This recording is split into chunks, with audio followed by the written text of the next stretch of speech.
नमस्कार आप सबको। स्वागत है आप सबका फिर से अपने YouTube चैनल किताबों की महफिल में।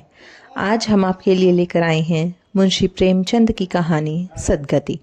अगर आपको वीडियो अच्छी लगे तो चैनल को सब्सक्राइब करना ना भूलें, साथ ही बेल आइकन भी प्रेस कर लें जिससे आपको आने वाली वीडियोस की नोटिफिकेशन मिलती रहे। तो चलिए सुनते हैं कहानी। दुखी चमार द्वार पर झाड़ू लगा रहा था और उसकी पत्नी झुरिया घर को गोबर से लीप रही थी। दोनों अपने अपने काम से फुर्सत पा चुके थे। तो चमारिन ने कहा, तो जाके पंडित बाबा से कह आओ ना, ऐसा ना हो कहीं चले जाए।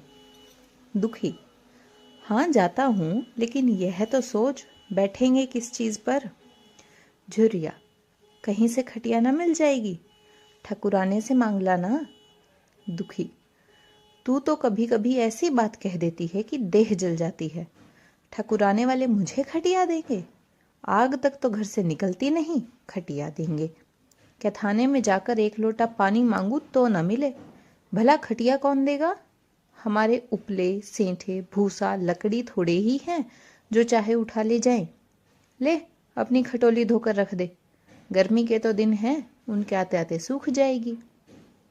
झुर्रिया, वह हमारी खटोली पर बैठेंगे नहीं, देखते नहीं कितने नेम धर्म से रहते हैं।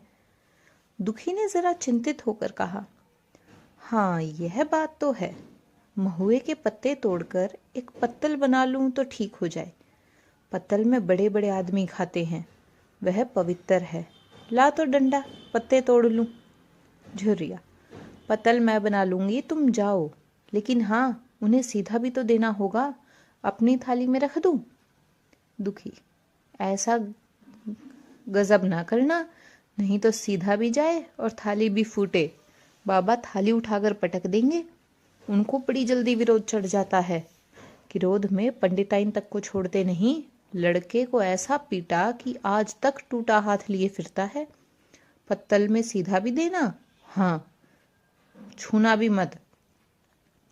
झुरी, गोंड की लकड़ी को लेकर साहा की दुकान से सब चीजें ले आना, सीधा भरपूर हो, सेर भर आटा, आधा सेर चावल, पाव भर दाल, आधा पाव घी, नून हल्दी और पत्तल में एक किनारे 4 आने पैसे रख देना। गोंड की लकड़ी ना मिले तो भुर्जिन के हाथ पर जोड़ लेना। तू कुछ मत छूना, नहीं गजब हो जाएगा। इन बातों की ताकीद करके दुखी ने लकड़ी उठाई और घास का एक बड़ा सा गट्ठा लेकर पंडित जी से अरज करने चला। खाली हाथ बाबा जी की सेवा में कैसे जाता? नजराने के लिए उसके पास घास के सिवाय और क्या? उसे खाली देखकर तो बाबा दूर से ही धुतकारते। पंडित घासीराम ईश्वर के परम भक्त थे। नींद खुलते ही ईशोपासन में लग जाते, मुंह हाथ धोते 8 बजते, तब असली पूजा शुरू होती, जिसका पहला भाग भंग की तैयारी थी। उसके बाद आधा घंटा तक चंदन रगड़ते, फिर आईने के सामने एक तिनके के माथे पर तिलक लगाते।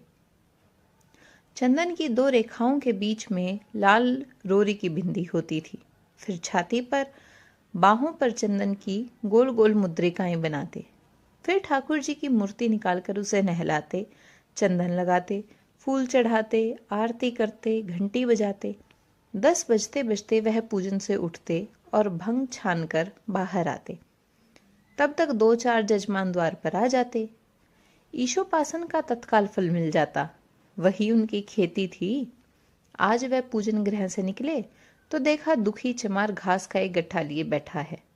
दुखी उन्हें देखते ही उठ खड़ा हुआ और उन्हें साष्टांग दंडवत करके हाथ बांधकर खड़ा हो गया।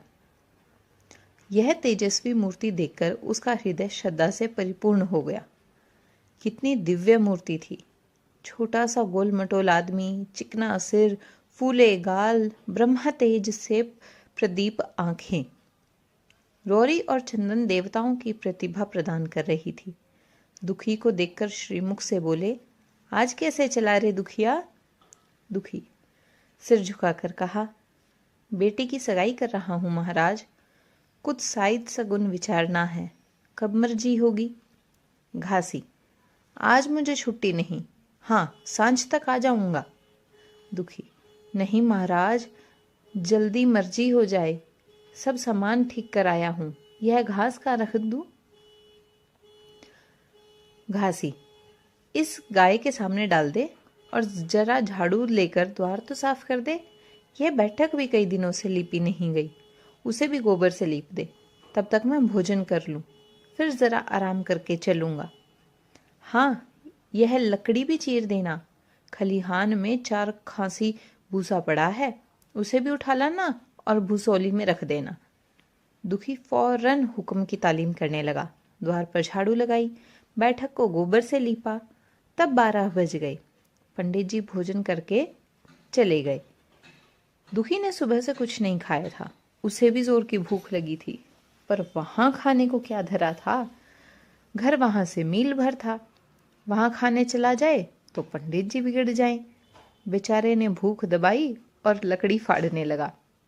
लकड़ी की मोटी सी गांठ थी, जिस पर पहले कितने ही भक्तों ने अपना जोर आजमा लिया था। वह उसी दम खम के साथ लोहे से लोहा लेने के लिए तैयार था। दुखी घास छीलकर बाजार से ले जाता था। लकड़ी चीरने का उसे अभ्यास न था। घास उसके खुरपे के सामने सिर झुका देती थी। यहाँ कस कस कर कुल्हाड़ी का भरपूर हाथ लगाता, पर उस गांठ पर निशान तक न पड़ता। कुल्हाड़ी उचट जाती। पसीने में तर था, हाँफता था, थक कर बैठ जाता, फिर उठता। हाथ उठाए न उठते थे, पांव कांप रहे थे, कमर न सीधी होती थी। आंखों तले अंधेरा हो रहा था, सिर में चक्कर भी आ रहे थे, तितलियां उड़ रही थी, फिर भी अपना काम किए जाता था। अगर एक चिलम तंबाकू पीने को मिल जाती तो शायद कुछ ताकत आती। उसने सोचा, यहाँ चिलम और तंबाकू कहाँ मिलेगी? ब्राह्मणों का पूरा है। ब्राह्मण लोग हम नीच जातों की तरह तंबाकू थोड़े ही पीते हैं। सहसा उसे याद आया कि गांव में एक गौंड भी रहता है, उसके यहाँ जरूर चिलम तंबाकू होगी। तुरंत उसके घर दौड़ा। खैर, मेहनत सफल हुई। उसने तंबाकू भी दी और चिलम भी दी, पर आग वहां न थी। दुखी ने कहा, आग की चिंता ना करो भाई, मैं जाता हूँ, पंडित जी के घर से आग मांग लूंगा, वहां तो अभी रसोई बन रही थी। यह कहता हुआ वह दोनों चीजें लेकर आया और पंडित जी के घर के बरामदे में द्वार पर खड़ा होकर बोला, मालिक, रची के आग मिल जाए तो चिलम पी लें। पंडित जी भोजन कर रहे थे। पंडिताइन ने पूछा, यह कौन आदमी आग मांग रहा है? पंडित, अरे वही ससुरा दुखिया चमार है। कहा, थोड़ी सी लकड़ी चीर दे, आग तो है दे दो। पंडिताइन ने भवें चढ़ाकर कहा, तुम्हें तो जैसे पोथी पत्रों के फेर में करम धर्म किसी बात की सुधि ही नहीं रही। चमार हो, धोबी हो, पासी हो, मुंह उठाए घर में चले आए। हिंदू का घर न हुआ कोई सराई हुई। कह दो दाढ़ी जार से चला जाए, नहीं तो इसे इस लुआठे से मुंह झुलस दूंगी। आग मांगने चले हैं। पंडित जी ने उन्हें समझाकर कहा, भीतर आ गया तो क्या हुआ, तुम्हारी कोई चीज तो नहीं छुई। धरती पवित्र है, जरा सी आग दे क्यों नहीं देती? काम तो हमारा ही कर रहा है। कोई लोनिया यही लकड़ी फाड़ता तो कम से कम 4 आने लेता। पंडिताइन ने गरज कर कहा, वह घर में आया क्यों? पंडित ने हार कर कहा, ससुरे का अभाग था, और क्या? पंडिताइन, अच्छा, इस वक्त तो आग दिए देती हूँ, लेकिन फिर जो इस तरह घर में आएगा तो उसका मुंह ही जला दूंगी। दुखी के कानों में इन बातों की भनक पड़ रही थी। पछता रहा था, नाहक आया। सच तो कहती है, पंडित के घर में चमार कैसे चला आए? बड़े पवित्र होते हैं यह लोग, तभी तो संसार पूजता है, तभी तो इतना मान है। भर चमार थोड़े ही हैं। इसी गांव में बूढ़ा हो गया, मगर मुझे इतनी अकल भी ना आई। इसलिए जब पंडिताइन आग लेकर निकली तो वह मानो स्वर्ग का वरदान पा गया। दोनों हाथ जमीन पर जोड़कर माथा टेकता हुआ बोला, पंडिताइन माता, मुझसे बड़ी भूल हुई कि मैं घर में चला आया। चमार की अकल ही तो ठहरी, इतने मूर्ख न होते तो लात क्यों खाते। पंडिताइन चिमटे से आग पकड़ कर लाई थी। 5 हाथ की दूरी से घूंघट की आड़ से दुखी की तरफ आग फेंकी। आग की बड़ी सी चिंगारी दुखी के सिर पर पड़ गई। जल्दी से पीछे हटकर सिर के झोंट देने लगा। उसने मन में कहा, यह एक पवित्र ब्राह्मण के घर को अपवित्र करने का फल है। भगवान ने कितनी जल्दी फल दे दिया। इसी से तो संसार पंडितों से डरता है और सबके रुपए मारे जाते हैं। ब्राह्मणों के रुपए कोई मार लेता तो। घर भर का सत्यानाश हो जाए। पांव गल गल कर गिरने लगे। बाहर आकर उसने चिलम पी और फिर कुल्हाड़ी लेकर जुट गया। खटखट की आवाजें आने लगी। उस पर आग पड़ गई तो पंडिताइन को उस पर कुछ दया आ गई। पंडित जी भोजन करके उठे तो बोली, इस चमार को भी कुछ खाने को दे दो, बेचारा कब से काम कर रहा है, भूखा होगा। पंडित जी ने इस प्रस्ताव को व्यवहारिक क्षेत्र से दूर समझकर पूछा, रोटियां हैं? पंडिताइन, 2-4 बच जाएंगी। 2-4 रोटियों में क्या होगा, चमार है, कम से कम सेर भर चढ़ा जाएगा। पंडिताइन हाथों कानों पर हाथ रखकर बोली, अरे बाप रे, सेर भर, फिर तो रहने दो। पंडित जी ने अब शेर बनकर कहा, कुछ भूसी चोकर हो तो आटे में मिलाकर दो, लिठा ठोंक दो, साले का पेट भर जाएगा। पतली रोटियों से नीच का पेट नहीं भरता, इन्हें तो ज्वार का लिठा चाहिए। पंडिताइन ने कहा, अब जाने भी दो, धूप में कौन मरे। दुखी ने चिलम पीकर फिर कुल्हाड़ी संभाली। दम लेने से जरा हाथों में ताकत आ गई थी। कोई आधा घंटा तक फिर कुल्हाड़ी चलाता रहा, फिर बेदम होकर वहीं सिर पकड़ करके बैठ गया। इतने में वही गौड़ आ गया। बोला, क्यों जान देते हो बूढ़े दादा, तुम्हारे फाड़े या गांठ ना फटेगी, नाहक हलाकान होते हो। दुखी ने माथे का पसीना पोंछकर कहा, अभी गाड़ी भर भूसा ढोना है भाई। गौंड, कुछ खाने को मिला कि काम ही करते जा रहे हो, जाके मांगते क्यों नहीं।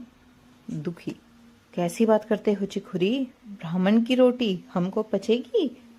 गौंड, पचने को पच जाएगी, पहले मिले तो। मूछों पर ताव देकर भोजन किया और आराम से सोए। तुम्हें लकड़ी फाड़ने का हुक्म लगा दिया। जमींदार भी कुछ खाने को देता है, हाकिम भी बेकार लेता है तो थोड़ी बहुत मजदूरी देता है, यह उनसे भी बढ़ गए, उस पर धर्मात्मा बनते हैं। दुखी, धीरे धीरे बोलो भाई, कहीं सुन लें तो आफत आ जाए। यह कहकर दुखी फिर से कुल्हाड़ी संभाली और उस पर चोट मारने लगा। चिखुरी को उस पर दया आई, आकर कुल्हाड़ी उसके हाथ से छीन ली और कोई आधा घंटे खूब कस कस कर कुल्हाड़ी चलाई, पर गांठ में एक दरार भी न पड़ी। तब उसने कुल्हाड़ी फेंक दी और यह कहकर चला गया, तुम्हारे फाड़े यह ना फटेगी, जान भले निकल जाए। दुखी सोचने लगा, बाबा ने यह गांठ कहाँ रख छोड़ी थी कि फाड़े नहीं फटती, कहीं दरार तक तो पड़ती नहीं। मैं कब तक इसे चीरता रहूंगा, अभी घर पर 100 काम पड़े हैं, कार परोजन का घर है, एक न एक चीज घटी ही रहती है, पर इन्हें इसकी क्या चिंता। चलूं जब तक भूसा ही उठा लाऊं, कह दूंगा बाबा आज तो लकड़ी नहीं फटी, कल आकर फाड़ दूंगा। उसने झोंपा उठाया और भूसा ढोने लगा। खलिहान यहां से 2 फरलांग से कम न था। अगर झोवा खूब भर भर कर लाता तो काम जल्द खत्म हो जाता, फिर झोवे को उठाता कौन। अकेले भरा हुआ झोवा उससे न उठ सकता था, इसलिए थोड़ा थोड़ा लाता था।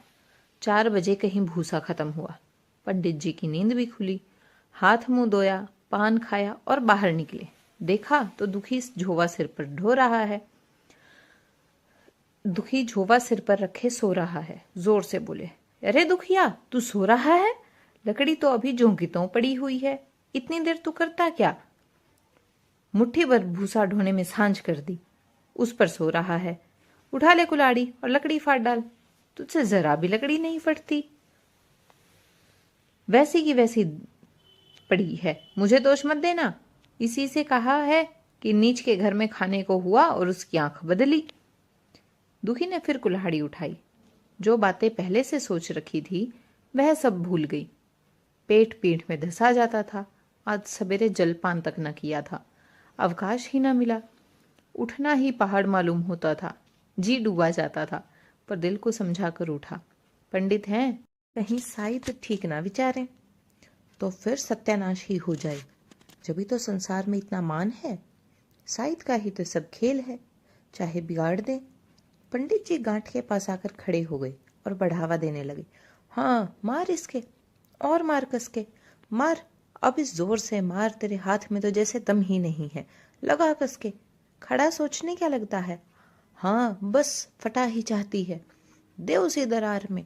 दुखी अपने होश में न था, न जाने कौन सी गुप्त शक्ति उसके हाथों को चला रही थी। वह थकान, भूख, कमजोरी सब मानो भाग गई। उसे अपने बाहुबल पर स्वयं आश्चर्य हो रहा था। एक एक चोट वज्र की तरह पड़ती थी। आधे घंटे तक वह इसी उन्माद की दशा में हाथ चलाता रहा, यहाँ तक कि लकड़ी बीच से फट गई और दुखी के हाथ से कुल्हाड़ी छूटकर गिर पड़ी। इसके साथ वह भी चक्कर खाकर गिर पड़ा। भूखा प्यासा थका हुआ शरीर जवाब दे गया। पंडित जी ने पुकारा, उठ के 2-4 हाथ और लगा दे, पतली पतली चेलियां हो जाएं। दुखी न उठा। पंडित जी ने अब उसे दिख करना उचित न समझा। भीतर जाकर बूटी छानी, शौच गए, स्नान किया और पंडिताई बाना पहनकर बाहर निकले। दुखी अभी तक वहीं पड़ा हुआ था। जोर से पुकारा, अरे क्या पड़े ही रहोगे दुखी, चलो तुम्हारे ही घर चल रहा हूँ, सब सामान ठीक ठाक है ना। दुखी फिर भी न उठा। अब पंडित जी को कुछ शंका हुई। पास जाकर देखा तो दुखी अकड़ा पड़ा हुआ था। बदहवास होकर भागे और पंडिताइन से बोले, दुखिया तो जैसे मर गया। पंडिताइन हक बका कर बोली, वह तो अभी लकड़ी चीर रहा था ना। हाँ, लकड़ी चीरते चीरते मर गया, अब क्या होगा। पंडिताइन ने शांत होकर कहा, होगा क्या, चमरौने में कहला भेजो, मुर्दा उठा ले जाए। एक क्षण में गांव भर में खबर हो गई। पूरे में ब्राह्मणों की ही बस्ती थी। केवल एक घर गौंड का था। लोगों ने इधर का रास्ता छोड़ दिया। कुएं का रास्ता उधर ही से था, पानी कैसे भरा जाए। चमार की लाश के पास से होकर पानी भरने कौन जाए। एक बुढ़िया ने पंडित जी से कहा, अब मुर्दा फिकवाते क्यों नहीं, कोई गांव में पानी पिएगा या नहीं। इधर गौड़ ने चमरौने में जाकर सबसे कह दिया, खबरदार, मुर्दा उठाने मत जाना, अभी पुलिस की तहकीकात होगी। दिल लगी है कि एक गरीब की जान ले ली। पंडित जी होंगे तो अपने घर के होंगे, लाश उठाओगे तो तुम भी पकड़े जाओगे। इसके बाद ही पंडित जी पहुंचे, पर चमरौने का कोई आदमी लाश उठाने को तैयार न हुआ। हाँ, दुखी की स्त्री और कन्या दोनों हाय हाय करती वहां चली और पंडित जी के द्वार पर आकर सिर पीट पीट कर रोने लगी। उसके साथ 10-5 और चमारिनें थीं। कोई रोती थी, कोई समझाती थी, पर चमार एक भी न था। पंडित जी ने चमारों को बहुत धमकाया, समझाया, मिन्नत की, पर उनके दिल पर पुलिस का रौब छाया हुआ था। एक भी न मिनका। आखिर निराश होकर लौट आए। आधी रात तक रोना पीटना जारी रहा। देवताओं का सोना मुश्किल हो गया, पर लाश उठाने को कोई ना आया और ना ब्राह्मण उनकी लाश उठाए। भला ऐसा किसी शास्त्र पुराण में लिखा है, कहीं कोई दिखा दे। पंडिताइन ने झुंझलाकर कहा, इन डाइनों ने तो खोपड़ी चाट डाली, सबों का गला भी नहीं पकड़ता। पंडित ने कहा, रोने दो चुड़ैलों को, कब तक रोएंगी। जीता था तो कोई बात ना पूछता था, मर गया तो कोलाहल मचाने के लिए सबकी सभा पहुंची। पंडिताइन, चमार का रोना मनहूस है। पंडित, हाँ, बहुत मनहूस, अभी से दुर्गंध उठने लगी। चमार था सुसिरा। नहीं, साध साध किसी का विचार है इन सबको। पंडिताइन, इन सबों को घिन भी नहीं लगती। पंडित, भ्रष्ट हैं सब। रात तो किसी तरह कटी, मगर सवेरे भी कोई ना आया। चमारिनों भी रो पीट कर चली गई। दुर्गंध कुछ कुछ फैलने लगी। पंडित जी ने एक रस्सी निकाली, उसका फंदा बनाकर मुर्दे के पैर में डाला और फंदे को खींचकर कस दिया। अभी कुछ धुंधलका था। पंडित जी ने रस्सी पकड़कर लाश को घसीटना शुरू किया और गांव के बाहर घसीट ले गए। वहां से आकर तुरंत स्नान किया, दुर्गा पाठ पढ़ा और घर में गंगा जल छिड़का। उधर दुखी की लाश को खेत में गीदड़ और गिद्ध, कुत्ते और कोए नोच रहे थे। यही जीवन पर्यंत की भक्ति, सेवा और निष्ठा का पुरस्कार था। कैसी लगी आपको हिंदी साहित्य की सबसे चर्चित कहानी? अगर आपको अच्छी लगी तो चैनल भजन और हिंदी कहानियाँ को सब्सक्राइब करना ना भूलें। साथ ही बेल आइकन को भी प्रेस करना ना भूलें, जिससे आपको आने वाली वीडियोस की नोटिफिकेशन मिलती रहेगी। तो कैसी लगी आपको आज की हमारी कहानी? अगर अच्छी लगी तो चैनल किताबों की महफिल को सब्सक्राइब करना ना भूलें। साथ ही अपने दोस्तों, अपने प्यारों के साथ वीडियो को शेयर भी करें। धन्यवाद।